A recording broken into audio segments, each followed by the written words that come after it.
Hey everybody. So, as you know, Mr. Cosby is now in custody.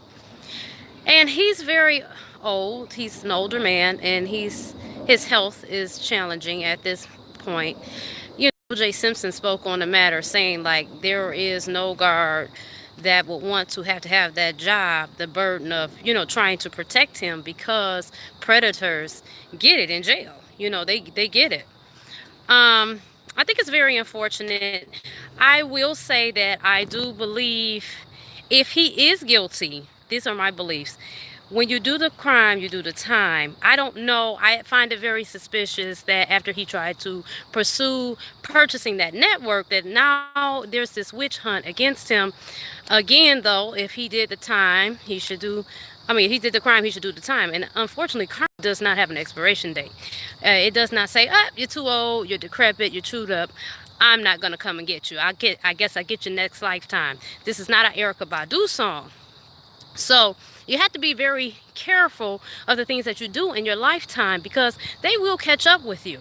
But my thing is they need to use the same energy towards Harvey Weinstein and the litany of other people that have came up over the course of the year with these issues. And you heard about them and now it's gotten quiet. But they have been relentless when it's come to Mr. Cosby. Now, on the other hand, I know people might not agree. Now, I will not say that I didn't find it odd that here it is, all these women coming out the woodworks like roaches, talking about, well, this happened and that happened and the third. I say this, let's teach our kids, because I know I do. I've told my kids, especially my older son, I'm going to have the conversation with the younger kids. I told them what they could in regards to their understanding. But tell your kids, if someone's violating you, they're going to say all kind of crazy stuff. I'm going to kill your parents. They're going to threaten your whole life, everybody's life. Don't worry about that. Let mama and daddy worry about that. You make sure you tell. You tell somebody you feel comfortable with. So in the event that these women did feel threatened because of his power, okay, it's a possibility. But you got to find a way to open your mouth. So, but we can't do nothing about the time. It is what it is. They came late with it. Okay, whatever. But I do find that odd.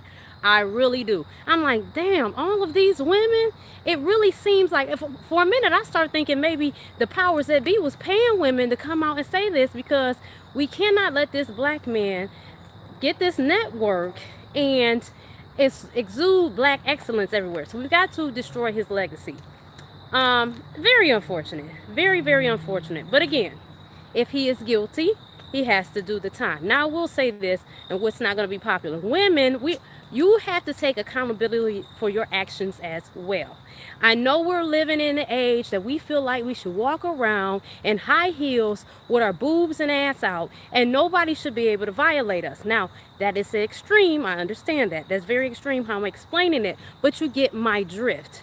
You're not going to any man that has a penis that will get erect. You will not go to his room where there is a bed. I don't care what it is, whether it's his personal house, whether it's a hotel room. I don't give a damn. It's the Ritz-Carlton. Okay?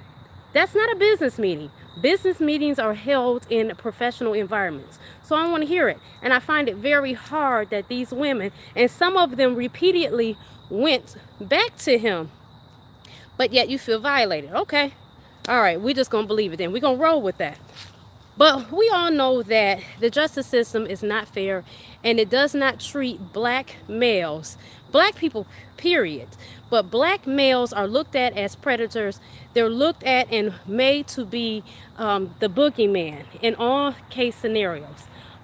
There's always got to be a reason why the white man has done what he's done. Oh, he's mentally ill. Oh, his parents were crackheads. They did meth or whatever. It's always a reason, but it's never a reason, but we're just bad people and we should all burn in hell. That's what they might as well say anyway. So we all know what it is. We know what it is. Point blank in the period. But I'm not going to totally throw Mr. Cosby under the bus, and it's not because of his celebrity status. It has nothing to do with it, because I will be the first to say if a person is wrong, it's wrong. I just think that it's just a little strange. Like I said, you heard about Harvey Weinstein. He's a major name in the industry. It's gotten quiet, silence, it's crickets. But they made sure that they put this old black man, they made sure that they destroyed his legacy, took the programs off. It impacted the people that he used to work with as well. Just because he's black, they destroyed his legacy. What about the man from Seventh Heaven? What about him? They didn't do him like that. So we all see what's really going on. But we got to do better. Everybody has to be held accountable. And it can't just be, I'm sorry, no one deserves to be violated. No one deserves for someone to run up and drug them and steal their goodies, okay? No one should be taking your cookies out of the cookie jar, but at the same time, you should keep your cookies protected. And you should be careful of where you go. And you should be responsible, okay? Because I can't, if I go hang out in the alley off Mack and Bewick here in Detroit, Michigan, I can't get shocked if I get stabbed or if I get shot. I mean, you know what I'm saying? It's just, and it's not to say that it's right. It's just to say that we must be wise in all things that we do. So that's my stance. I don't know, wasn't there. He wasn't one to, he didn't give me no, he didn't slip a drug in my pudding pop, and he didn't take nothing from me. So I can't speak on that personally. I can't say that I empathize, well, I have sympathy for the women that have been taken advantage of, and that's very unfortunate. And again, if he did the time, if he did the crime, he's got to do the time. Why I keep mixing those two words up, I don't know. Probably because I'm on live. You know how that is. Well, thank you for tuning in. And I want to check you next time. You guys have a wonderful evening. Thank you. Bye.